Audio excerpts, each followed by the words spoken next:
we're in yet again. What's poppin', people? Today, we're using some just really boring stuff. I decided to just throw together some good old, Scarf Croak, more choice picks Decidueye, because there's just something really satisfying about launching off super strong Leaf Storms throughout an entire battle. And I'm also using, an invalid happiness valid. Huh? What does that mean?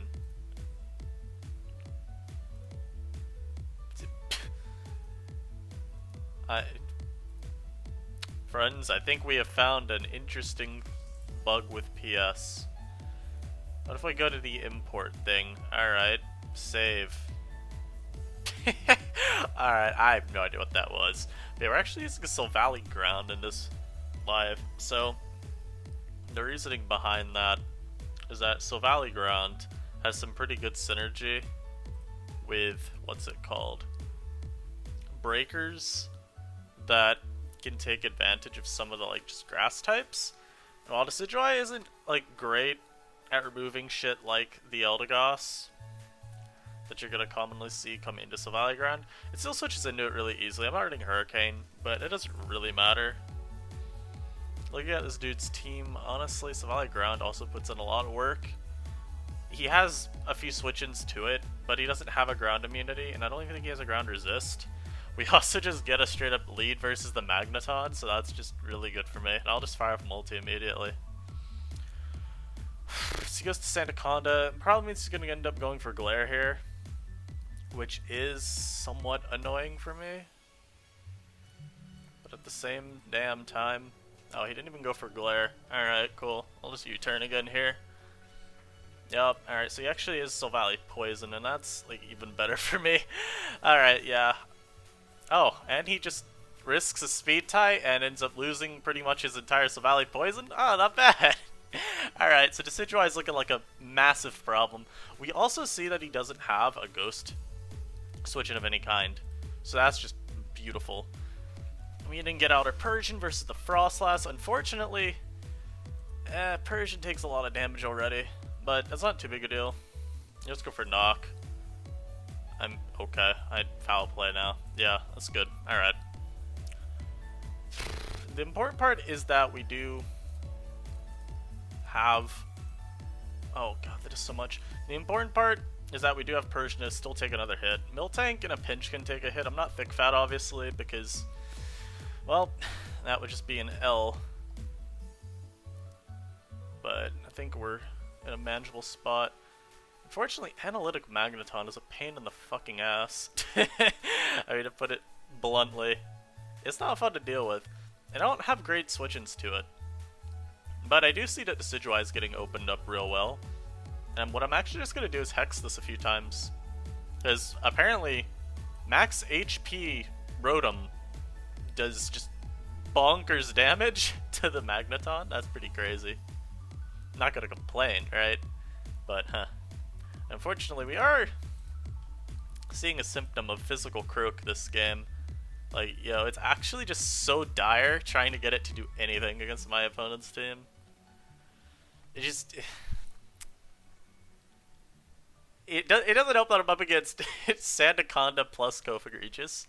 Now, if I really wanted to, I could stay in here, but I don't think risking the entire game is the best play.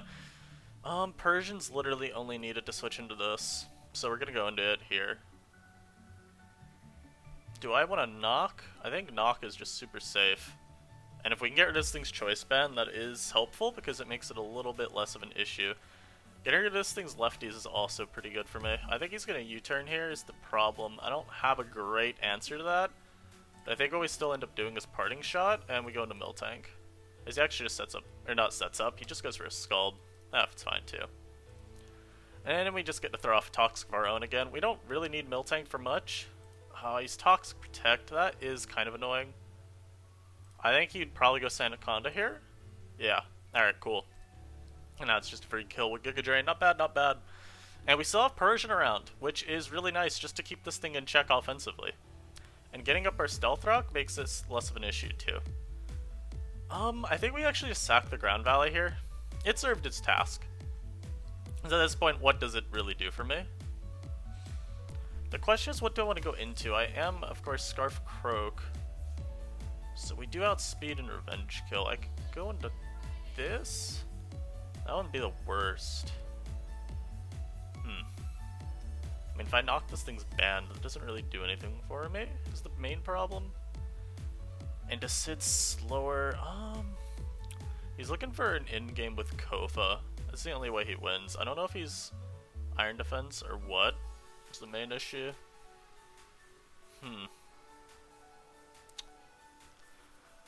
I don't like having to figure this line out. This is not the best for me. I want to say we go Persian though. And we foul play, because then if he goes Kofa, we're still okay enough. If he goes into this. Okay, yeah, this is always fine. Because I just always get the parting shot. Yeah, okay, no, that's always fine for me. And we just always safely Giga Drain. Cool. Maybe I should have Shadow Balled there, just to prevent Kofa from coming in though, because yeah, now this comes in. Well, we're definitely staying in and going for a Giga. We actually got a crit, but I don't think that matters at all. Yeah, that doesn't matter. Because we'll be able to waste out all the turns. Oh, and because I'm slower. Cool. I kind of forgot there at the end that I would be slower. That is some unideal synergy, I must say. Trick Room, Kofa, with Frostlass does not sound the most optimal. I dare say. That's the problem with, like, Kofa in general, I would say. It's a damn good Pokemon, and I would say it's... I would probably still say it's the best in the tier over Toxicroak, although I think you could probably argue Croak over it. While Kofa's setup sets are super annoying to deal with, the Trick Room ones can make building a little bit odd, because depending on if Kofa ends up getting forced out, you may end up causing some of your Pokemon to not be in the best of situations. Yeah, as we saw there, Frostlass ended up being really useless because he had to Trick Room with Kofa.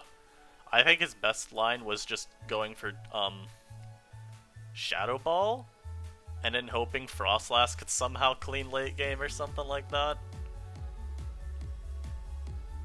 I don't think there ever was a line, actually. I think me going Alolan Persian versus the last, despite that play being seemingly difficult for me to make, it was definitely the best play, and it, I believe, took out any win condition my opponent could have had. So now we get this dude's team. More Frostlass. This is annoying. I don't want to keep queuing into this Pokemon. He also has a Buffalan, and unfortunately for me, Decidueye does nothing into Buffalan. The good thing for me, though, is that, again, we get another team where SILVALLY-GROUND is going to have a really good time. He has no way of, you know, dealing with just these powerful multi-attacks, because he doesn't even have a ground resist. Which I like the first game, so that's cool. I'm gonna lead off with Persian. I think this is fine. I'm actually just gonna knock immediately, because if this is, like, sub, getting rid of lefties is cool. We obviously know he's not soundproof. You're either reckless because you want to, like, choice band, and he might be. Oh. Sir? I don't like... Oh, oh no. Oh god. Wait a minute. I honestly don't know what to make of this. He could be rest. And if he's rest, then... Huh. Oh dear. Because I'm not even Hurricane, so, you know. We go Buffalant. And then we throw up rocks. Not Buffalant, this is a Miltank. This is a problem. This is a problem, Pokemon. Oh, shit. Not gonna lie, I was looking at the team builder trying to get something with Buffalant to work. Originally, this team had a Buffalant, somehow worked into it. But then I realized that Buffalon's just awkward as hell to do anything with. Because trying to figure out the moves that you want on, like, a Sword Stance set, or at least sub-Sword Stance, is just so difficult.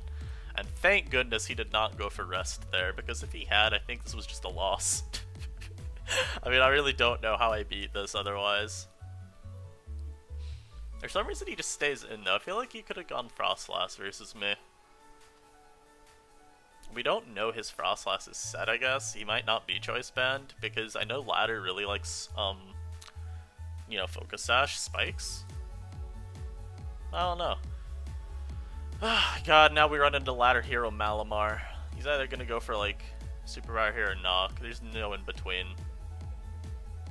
Fortunately, I am U-turn on my Silvally Ghost. That is very good for me.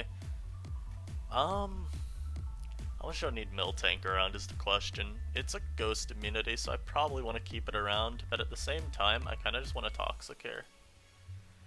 Oh, he's Acupressure. They're that weird Acupressure Suction Cups bullshit. Alright, that's fine. Somehow this is easier to deal with than some other stuff. Yo, I remember we ran into this a few lives ago. It was horrible.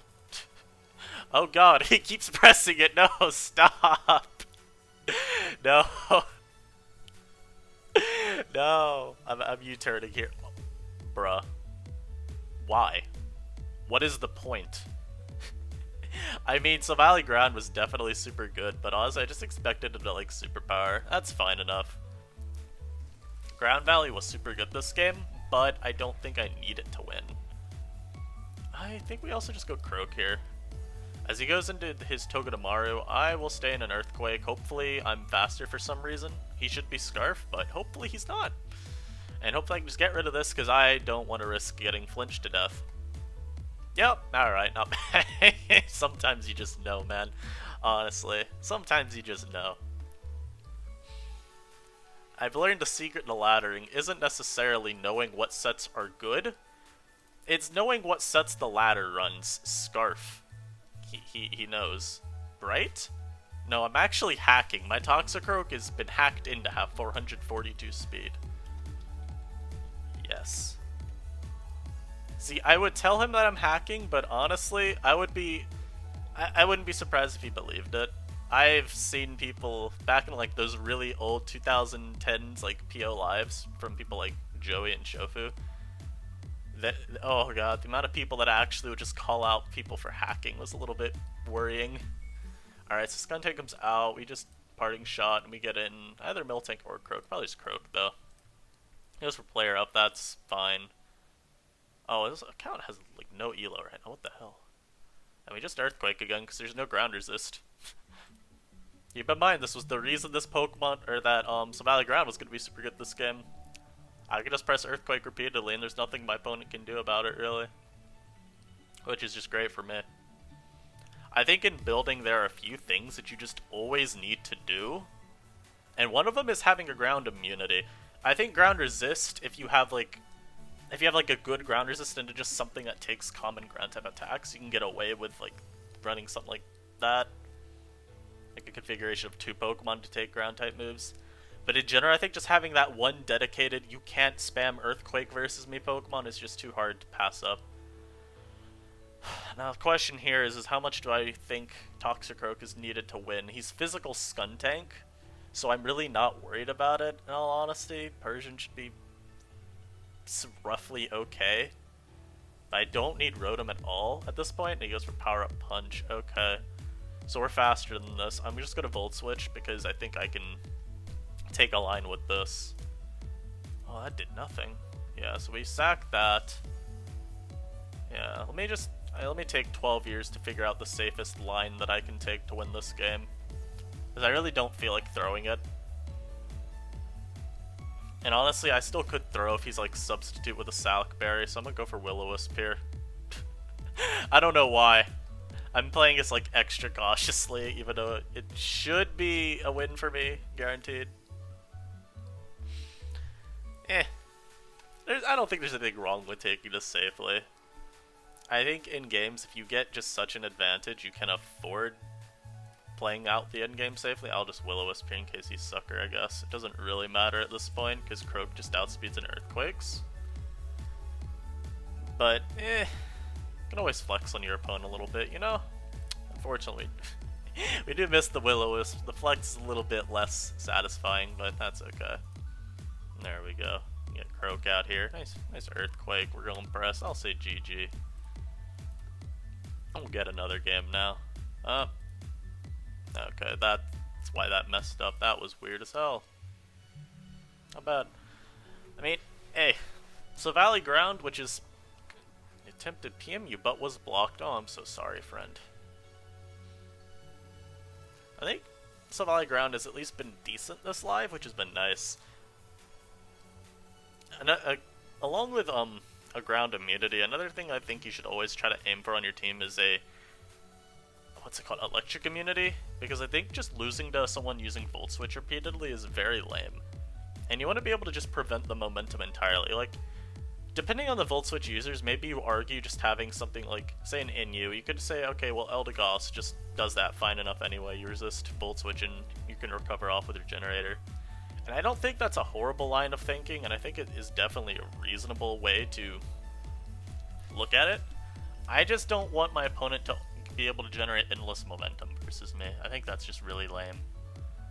Alright, so he does have ground resist, singular, and is a Decidueye, so I'm not too worried about that. We'll just fire off multi here. He could be slower for some reason. If he's like Wish Togue, I outspeed here. And he actually does hard switch as well, which makes me think he might beat Wish Togue. Huh. That's not too bad for me. I'm actually just going to Swords Dance versus this. I really don't see what you'd do. Yeah. I mean, he could have been like Ice Punch, I guess, but it doesn't get run. Oh, well, he's Drain Punch with a critical hit, so that's a massive issue for me. Because that means he gets extra recovery, but it also means he KOs me with this Drain Punch. That actually sucks a lot for me. Wow, I cannot understate how much of an issue that is. Thankfully, that was actually a damage roll that we were dealing with. I guess these were like 2 min rolls. And so we do end up taking this out. Comes out of this, probably Ice Beam. Oh, he goes for Superpower and gets a crit immediately. Wow. Why did you Superpower when I have... What?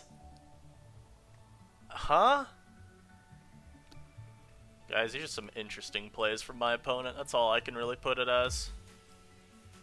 Yeah, I can see why you're only 13 of 5.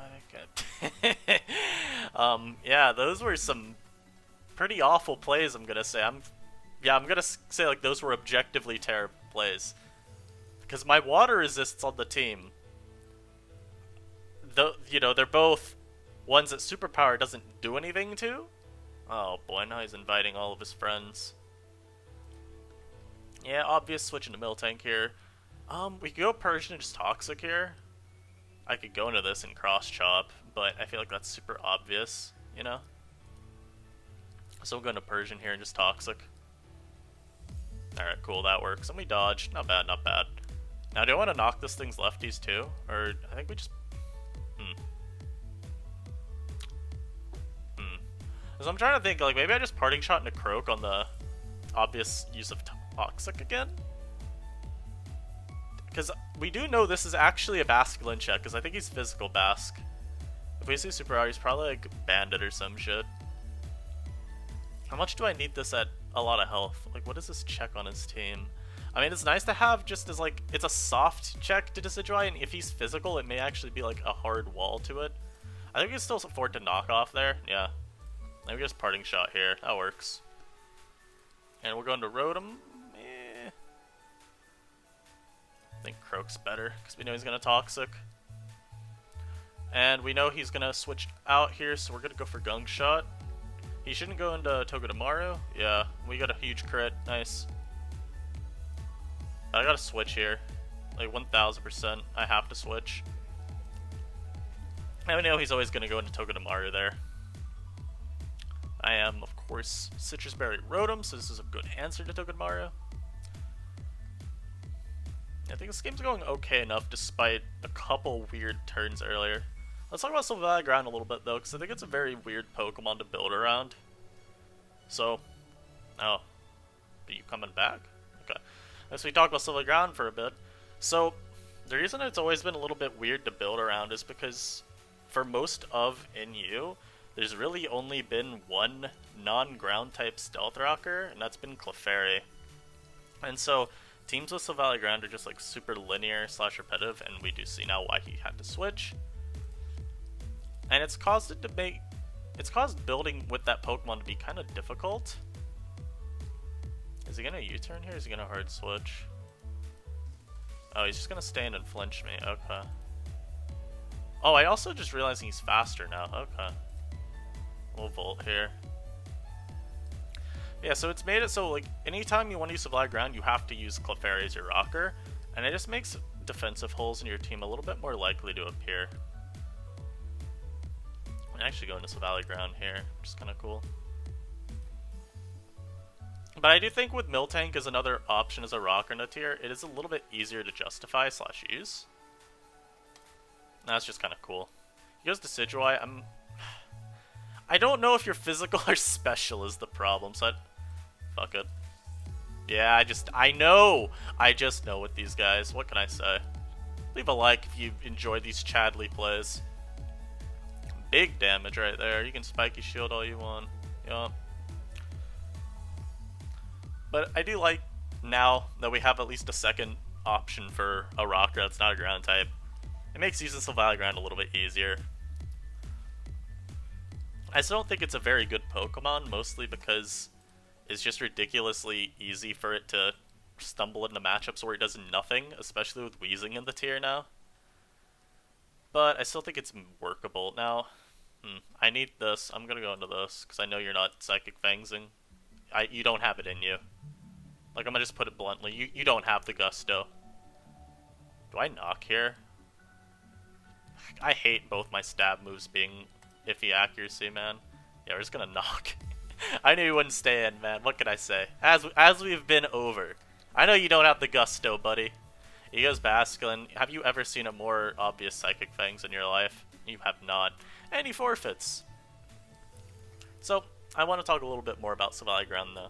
With Miltank around, it does at least open up a few more building opportunities, because you're not being forced into using those standard Clefairy builds anymore, with like Clefgoss plus SILVALLY-GROUND, and then like some water type, a dark type, and then whatever Scarf are you on. It's more or less how those builds used to work in my experience, but now Miltank being around at least opens up a few more options, because Miltank, it still does pretty much the same stuff as Clef from the time that you were running those SILVALLY-GROUND plus Clefairy builds, because that's when you were seeing a lot of Abomasnow, and as a result, a lot of special defensive Clefairy. But now with Abomasnow out of the picture, you see more Fizdef Clef. And so Miltank steps up to be a different kind of special wall. And that usually wants a bit different kind of support to cover up for what it's more vulnerable to.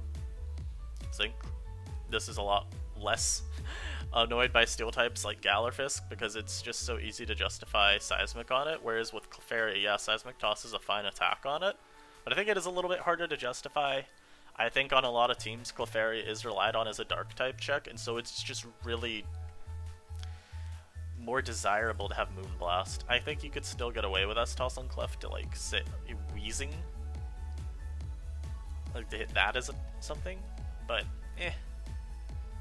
Overall, though, I do think SILVALLY-GROUND is a pretty okay Pokemon. I'm still not sure if it's actually like viable or if it's more just under the category of usable, a la something like, say, Appleton, wherein I think choice specs or eject pack sets are usable. You know, they're not like, you're not griefing yourself actively, I don't think, by running one of those. However, I do think that there are better options, right? That's generally where I draw the line between usable and viable. Stuff like Appleton and Executor, you will not just suffer from using them. You're not actively harming your chances of winning to the extent of if you were running something like, say, I don't know. I'm trying to think like a really unviable Pokemon. It's kind of hard because you could always just we'll say if you were running like an LC like Silicobra, where there's literally no reason to use it. You can justify, I think, on some teams an Appleton or an Executor, especially with a Jetpack. That item opens up some interesting stuff with slower wall breakers on more like fast-paced offense teams. Something like SILVALLY-GROUND, I feel like it's probably a little too hard to justify nowadays as actually viable, but I do think if you have a team that takes advantage of what it wants to draw in, and how, you know, you can easily tack a U-turn onto it, you know, put it with a breaker like Decidueye that feasts on those Pokemon like Wishy-Washy, like what's another one of them? Hell, Kofagregis. And I do think you can get some run out of them all. That's gonna be it for me for this video. Hope y'all enjoyed. And as always, you know, comment something. I don't know. Like the video, I guess. I don't know, man. But I'll see you guys next time. Peace.